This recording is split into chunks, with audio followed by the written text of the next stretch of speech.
Yes, I don't want. Okay, I don't want us to have. I'm going to do very, very coolly.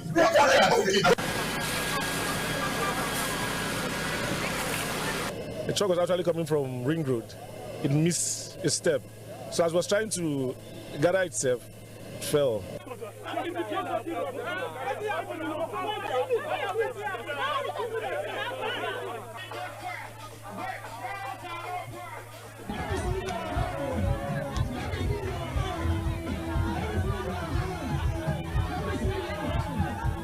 What we are witnessing these days, it is something we can no longer understand.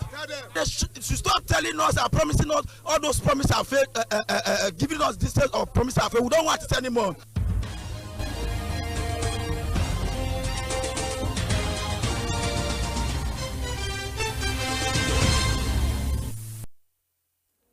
Good afternoon and welcome to BeeTv News Updates at 3. I am Ruth Ogbodo, and now the news. Edo State Governor Senator Monday Okpebholo has approved the payment of the first tranche to staff of the College of Education in Ikiadolo and Ugweben, who were disengaged under controversial circumstances by the immediate past administration of Godwin Obaseki. The Chief Press Secretary to the Governor, Mr. Fred Itua, confirmed the statement in a press statement. The report. The milestone reflects Governor Monday Okpebholo's commitment to fairness, justice, and the welfare of its workforce. A total sum of 4.6 billion naira has been earmarked for the settlement of entitlement benefits of the affected staff. This covers 682 pensioners from the College of Education Ikiadolo and 32 pensioners from the College of Education Igwebe. The payment, which will be made in 4 tranches, amounts to 1,164,507,285 naira 17 kobo per tranche. The first tranche has now been disbursed to both the disengaged staff and retirees of the 2 colleges in strict adherence to the provisions of the Pension Act of Nigeria. In further demonstration of its commitment to restoring dignity to those who served the state, Governor Okpebholo has also approved the immediate release of 292 million naira as the second tranche of pension entitlement to disengaged staff of the College of Agriculture Igworiaki and Agenebode. The payment is scheduled to be effective on or before Wednesday this week. With this intervention, the state government has so far released a total of 1.4 billion naira to the 4 colleges of education, bringing relief to hundreds of families and reaffirming its resolve to prioritize the welfare of citizens who have dedicated their years of service to the growth of Edo State. This bold action by Governor Monday Okpebholo-led administration is a continuation of the government's reform drive to reposition the education sector while ensuring that those who have impacted by earlier sack are not left behind. It is also a reflection of the governor's vision of a just, fair and prosperous Edo State where equity and compassion are guiding principles of governance. The Edo State government reassures all stakeholders, especially retirees and disengaged staff of state-owned institutions, that this process will be carried through to the end until every legitimate entitlement is fully settled. Best Orator reporting for BeeTv News. BeeTv News, one of Nigeria's fastest rising independent media organization, is proud to announce that the Executive Governor of Edo State, His Excellency Senator Monday Okpebholo, will serve as a distinguished guest of honor at its highly anticipated 2nd anniversary celebration and the launch of the BeeTv News Foundation, scheduled for Saturday, October 18, 2025, at the Victor Waifo Creative Hub, Benin City. This year's theme, Nigeria's Future, Bleak or Bright, the role of the media, reflects BeeTv News' enduring commitment to fostering dialogue on democracy, governance and development, and aligns strongly with the Governor Okpebholo's vision of responsive and people-driven leadership. Fondly referred to as Akpakomiza, Governor Okpebholo embodies a leadership style grounded in humility, accessibility, and a strong sense of community. His political journey reflects resilience and deep connection with the people of Edo State. From his grassroots mobilization as a representative voice of Edo Central to his election as governor, he has consistently demonstrated a passion for inclusive governance, youth empowerment, and rural development. Since assuming office, Governor Okpebholo has focused on strengthening Edo's institution, reviving infrastructure, and building policies that reflect the needs of ordinary citizens. His presence at the BeeTv News 2nd anniversary further underscores his belief in the role of the media as a partner in accountability, progress, and nation building. The celebration will also feature other eminent dignitaries whose contributions will add depth and color to the event. Beyond commemorating 2 years of impactful journalism, the event will witness the launch of the BeeTv News Foundation, a charitable non-profit initiative dedicated to advancing youth development, strengthening civic engagement, and promoting media literacy across Edo State and Nigeria. Best Orator, the Managing Director of BeeTv News, expressed our anticipation for the Governor's participation, noting that we are honored to host His Excellency Governor Monday Okpebholo as our distinguished guests of honor. His story is a reminder that leadership can be people first and purpose-driven. She said at BeeTv News, the organization believed the media and government share a common responsibility to inspire hope and shape a future that is truly bright for all Nigerians. The BeeTv News second anniversary is poised to be a convergence of ideas, leadership, and celebration.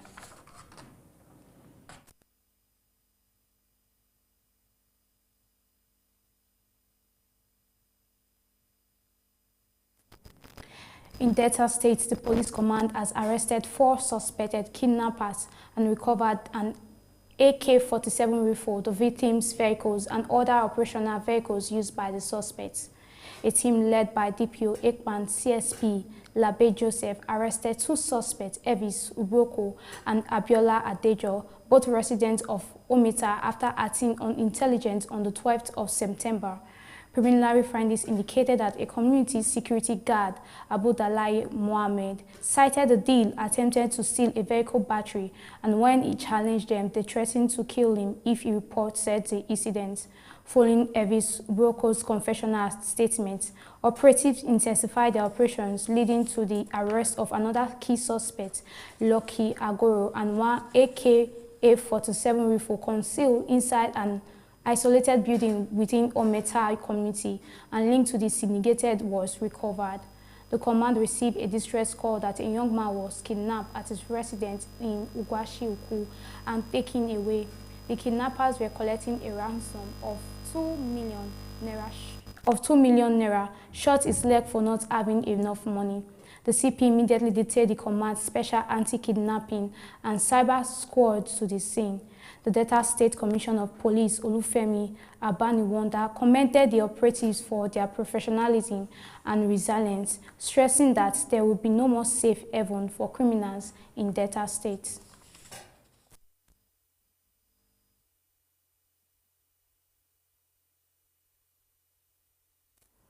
One of Nigeria's leading airlines, Air Peace, is set to commence direct flight from Abuja to London Heathrow and Gatwick airports starting October 26, 2025.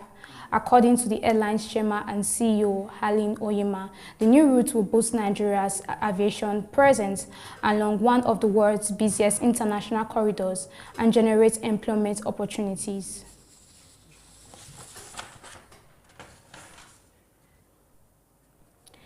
Billionaire businessman Femi Otedola has alleged that up to 2 trillion naira was shipped through questionable fuel subsidy claims during the administration of former President Goodluck Jonathan.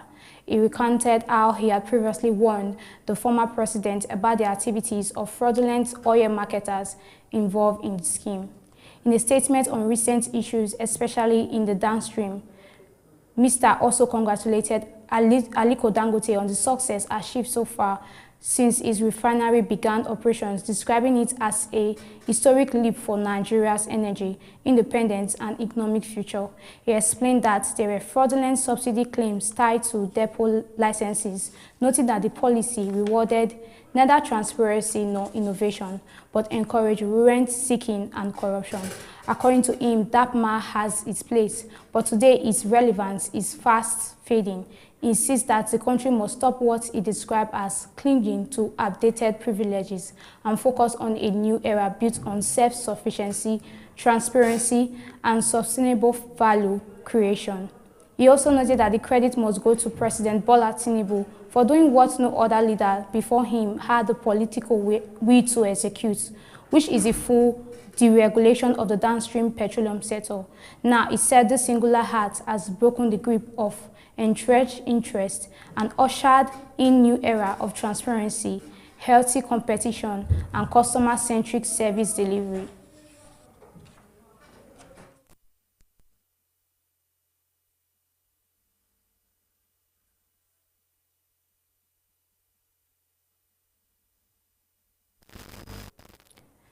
The amalgamated APC youth organizations in Adamawa State have come to the defense of Aliyu Bola, the member representing Fufore Federal Constituency, regarding his involvement in the ongoing Jabi Lamba Malabu Road construction project. The group affirmed their support, highlighting his commitment to infrastructural development in the area.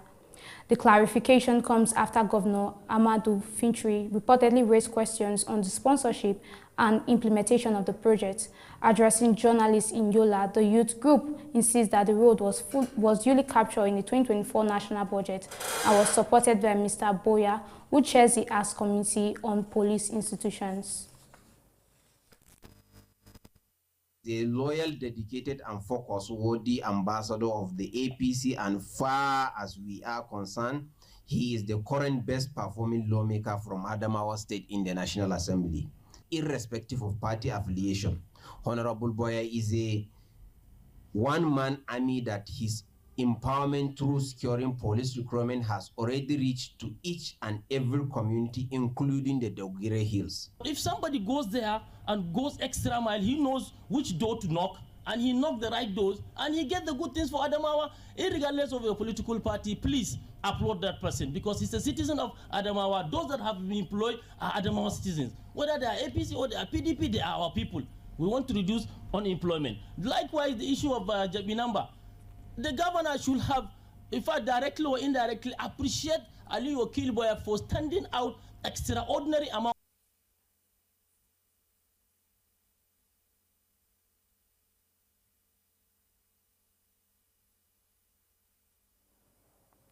The Yobe State government has begun distributing 50,000 bags of assorted grains to vulnerable individuals and groups across all 14 local government areas. The initiative, spearheaded by Governor Mai Malababuni, is aimed at alleviating the effect of food insecurity and economic hardship on the state's most affected communities. This lineup of trucks contain assorted grains ready to take off to all the 17 local government areas. The items are for individuals and traditional rulers, development partners, politicians, amongst others. The Executive Secretary of SEMA appreciates Governor Buni for his relentless support in making the program. USA has become an example of resilience. From massive agriculture empowerment programs to landmark food security initiatives, you have continued to place the welfare of the citizens at the very center of government. Governor Maya Malabuni, while flagging off distribution in Damaturu, says the initiative is part of efforts to promote food, security and social inclusion across the states.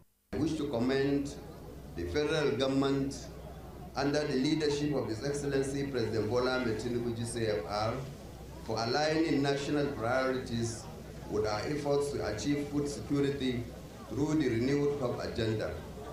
We will continue to scale up our investments in agriculture to guarantee that Yobe State does not only become food sufficient but contribute meaningfully to national food security. Your visionary leadership has delivered 50,000 bags of live substance grains to those who need it most, distributing equally through the local government, ministries, agencies, institutions, traditional councils, and associations. Your Excellency, accept our deep appreciation for this your type of programs and activities which you have been witnessing, which is next to nothing across the state. With the distribution already on the way, the government is assuring the public that more relief programs are in pipeline to support livelihoods across the state. Temitope Oluwafemi reporting for BeeTv News. The Inspector General of Police has emphasized the need for proactive strategies to address the growing rate of conflict across the country. He noted that security agencies can no longer afford to take a reactive approach, stressing the importance of early intervention before security escalates. The report. In a forum of senior police officers at the Nigerian Police Resource Center, Abuja, the Inspector General of Police convened a meeting to highlight the frequency in which conflicts develop and evolve in the country. Conflicts no longer wait, neither can we. That simple truth defines the urgency and importance of our gathering here today. Security challenges no longer unfold at a measured pace. They emerge suddenly, evolve rapidly, and persist stubbornly. If we must win, our leadership must be faster, sharper, and more innovative than the threats we confront. The police chief's concern is that as the leading police agency, proactive measures are required to curb security challenges and prevent it from further evolving. We face adversaries who are not only persistent but adaptive. Criminal syndicates exploit technology to expand their reach. Terrorist networks rebrand and reorganize to avoid defeat. Local conflicts, once contained, now spill across borders, amplified by social media and transnational alliances. This complexity demands from us more than courage alone. It demands foresight, creativity, and the agility to lead in an environment of constant flux. We reaffirm our belief that effective policing is not solely about enforcement, it is about foresight, collaboration, and the courage to lead with purpose. While new counter strategies are being developed, security challenges in the country continues to evolve rapidly, as Sohail of Semeki reporting for BeeTv News.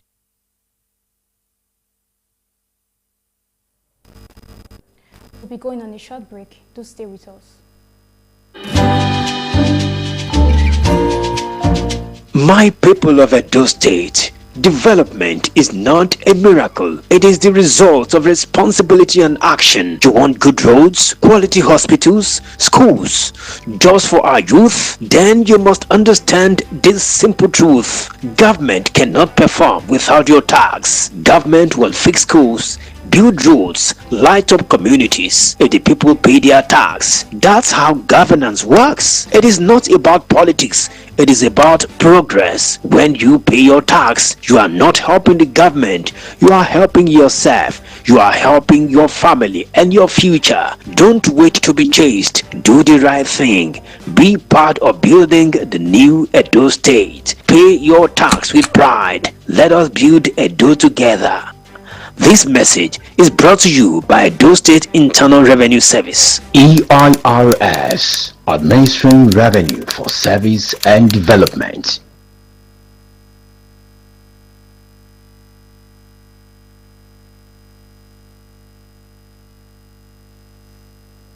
Welcome back, and now to the business news.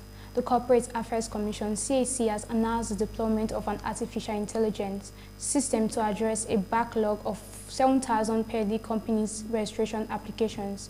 The move is aimed at improving the efficiency of service delivery and reducing delays in Nigeria business registration process. Let's join BeeTv News Esoye Osamege for details and more from Business World. The Registrar General of the CAC, Usaini Magachi, disclosed this at a stakeholders forum in Kano. He stated that the new AI system launched in June 2025 represents a complete overhaul of the existing company's registration portal. The system is designed to enhance processing speed and accuracy across compliance, registry, and customer service operations. Key features of the upgraded portal includes instant name approvals, automated name suggestions when preferred options are unavailable, and real-time processing of name reservations. The AI agent will also triage up to 3,000 daily emails, identify duplicate requests, and route inquiries to the appropriate departments for prompt action. The CAC attributes recent service delays to the unexpectedly high volume of applications received. The deployment of AI is part of the broader initiative to modernize the Commission's operations, promote ease of doing business, and facilitate faster registration and approvals. The Nigerian Extractive Industry Transparency Initiative (NETA) has endorsed the federal government's revocation of 1,263 mineral licenses due to non-compliance with statutory obligations, including failure to pay mandatory fees and royalty. The revoked licenses comprises 584 exploration licenses, 65 mining leases, 144 quarry licenses, and 470 small-scale mining leases. This brings the total number of mineral titles revoked under the current administration to 3,794. This figure includes 619 licenses previously withdrawn for non-payment of service fees and 912 licenses revoked in 2024 due to inactivity. NITI's support is based on its audit findings, which have consistently highlighted widespread default among license holders. The agency's 2023 Solid Mineral Industry Report revealed that 1,619 companies owed the government a total of 680.3 million in unpaid fees and royalties. Early reports documented similar patterns of non-compliances, including 1.6 billion owed by 238 companies in 2021 and 2.76 billion owed by over 2,000 companies in 2020. NITI stated that consistent non-compliance undermines revenue collection and investors' confidence in the solid mineral sector. The agency maintained that the enforcement of compliance requirements, including license revocation, is essential to boosting the government revenue, improving transparency, and attracting credible investors. The Lagos Chamber of Commerce and Industry has called on the Nigerian Customs Service to comply with the federal government's suspension of the 4% free on-board levy on imported goods. The levy was introduced under the Nigerian Customs Service Act 2023 but was formally suspended by the Minister of Finance, Wale Edun, on September 15, 2025.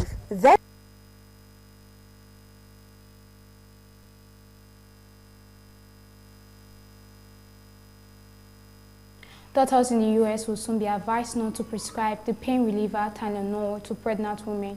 U.S. President Donald Trump said, citing a disputed link between the drug and autism. Trump made the announcement on Monday in the Oval Office alongside Ex-Secretary Robert F. Kennedy. The report. The U.S. president claims that taking paracetamol, the main ingredient in Tylenol, also known in the U.S. as acetaminophen, is no good, and that the pregnant women should only take it in cases of extreme fever. Some studies have shown a link between pregnant women taking Tylenol and autism, but these findings are inconsistent and inconclusive.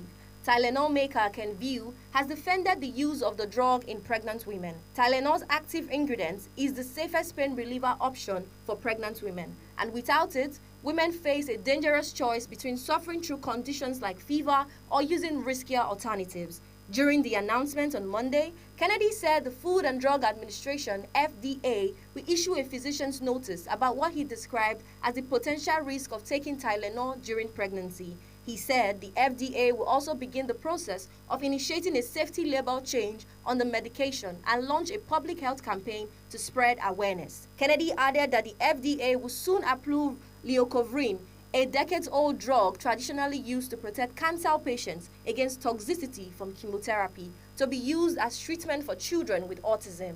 FDA Commissioner Matty Macri said the approval will be based on research that he suggests the drug may help children with autism who are deficient in folate, a form of vitamin B, improve their verbal communication. In April, Kennedy pledged a massive testing research effort to determine the cause of autism in 5 months. Trump on Monday called the rise in reported autism cases a horrible crisis and an issue that he has very strong feelings about.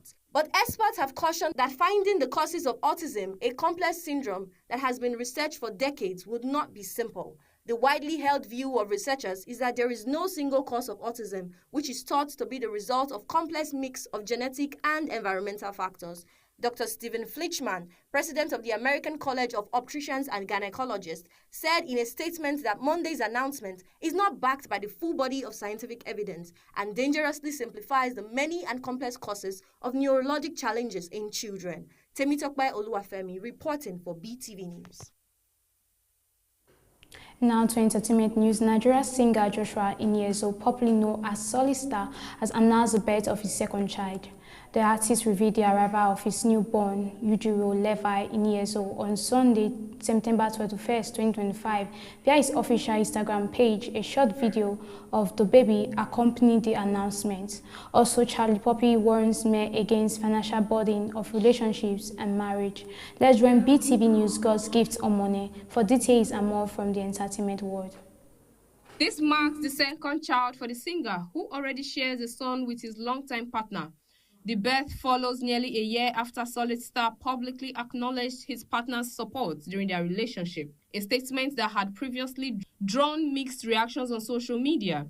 With the new addition to his family, fans and followers have extended congratulations to the singer. Social media commentator Radio Guard has publicly criticized nightlife promoter Cubana Chief Priest for failing to address Nigeria's healthcare challenges during a recent meeting with the vice president. In a widely circulated online post, Radio Guard questioned the promoter's silence on the state of public health facilities and urged public figures to use such platforms to advocate for healthcare reforms. He emphasized that poor access to medical care now affects citizens across all economic classes. The incident has sparked discussions online about the responsibilities of celebrities and influencers in high-level political engagements. Nigeria singer Charlie Poppy has advised men, particularly those without significant financial resources, to avoid romantic relationships and marriage. In a series of posts on social media platform X, the artist described relationships and marriage as financially burdensome for men from modest backgrounds. He suggested that men should consider living within their means and even recommended celibacy as an alternative to avoid financial strain. The commentary has generated widespread reactions online, adding to ongoing discussions around the financial implications of personal relationships. And that is it from the entertainment world, because it's Omone reporting for BeeTv News.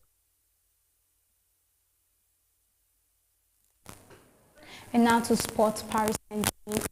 Dembele won his first Ballon d'Or as a French treble winner, came away with several of the key men's awards at the Paris ceremony. The 20-year-old France forward scored 35 goals and made 14 assists in 53 matches for PSG last season as they won the Champions League title and the French Cup. BeeTv News Sports correspondent Freema Osawe has more on these and other stories. French football star Ousmane Dembele stole the spotlight following his Ballon d'Or win.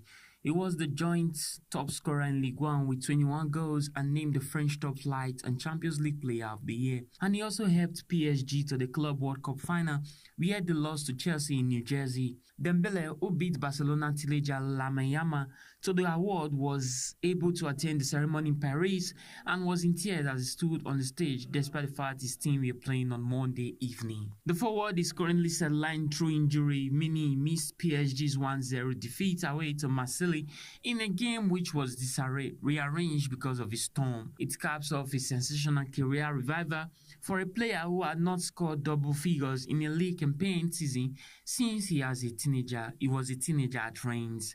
PSG manager Luis Enrique, who was named Coach of the Year, deserves huge credit for Dembele's award because of a tactical switch in mid-December. He moved Dembele from a wide right to centre forward role against Lyon on 15th of December, by which stage he had only scored 5 goals. Barely a month away from their first qualifying match for 2026 Women's Africa Cup of Nations, WAFCON, the Nigerian Football Federation (NFF), has yet to offer a new contract to Super Falcons head coach Justin Madugu, despite his historic success. Madugu was initially appointed on an interim basis in September 2024 to fill the void left by Randy Wardrum's departure. However, he quickly proved his mettle by leading the team to a remarkable 10th AFCON title in Morocco. His success was further recognized on the global stage with a historic nomination for the 2025 Ballon d'Or Women's Team Coach of the Year award. Filipina tennis star Lex Ayala is headed to the round of 16 of the 2025 Jingshan Tennis Open after beating Belarusian Alyona Fali 6-3-7-5 Tuesday afternoon in Jingshan, China. He quickly raced to a 3-0 lead in the opening set, with Fali only managing to hold serve to interim deuces in the fourth game. Ayala stayed in control through her ground strokes and well-timed attacks to quickly take the opener. Ayala was made to walk by world number 3-3 Fali in the second frame, who broke back to level at 2-2 and again at 4-4. She scored a love game to game tie the count at 5-5. But the Filipino responded well, winning the next two games handily to clinch the victory. After an hour, 51 minutes, Yala played Japan's Mei Yamaguchi, who is ranked number 268 by the WTA in a round of 16. Yamaguchi defeated Hong Kong's Cody Wong-Ong Yi in her own first round match. And that's it on Sport News. Thanks for watching. Freeman Usa will reporting for BeeTv News. And that will be all on BeeTv News Update. Thank you for joining. Do stay tuned for more. I am Ruth Ogbodu.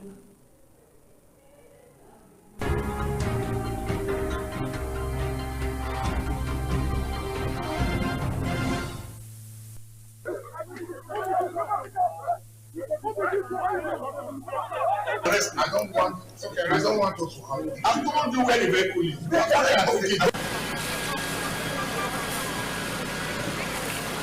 The truck was actually coming from Ring Road. It missed a step. So as it was trying to gather itself, it fell.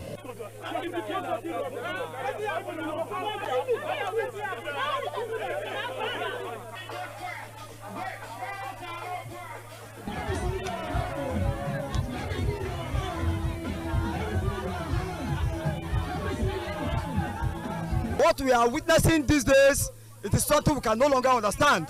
They should stop telling us and promising us all those promises are fake, giving us distance or promises are fake. We don't want it anymore.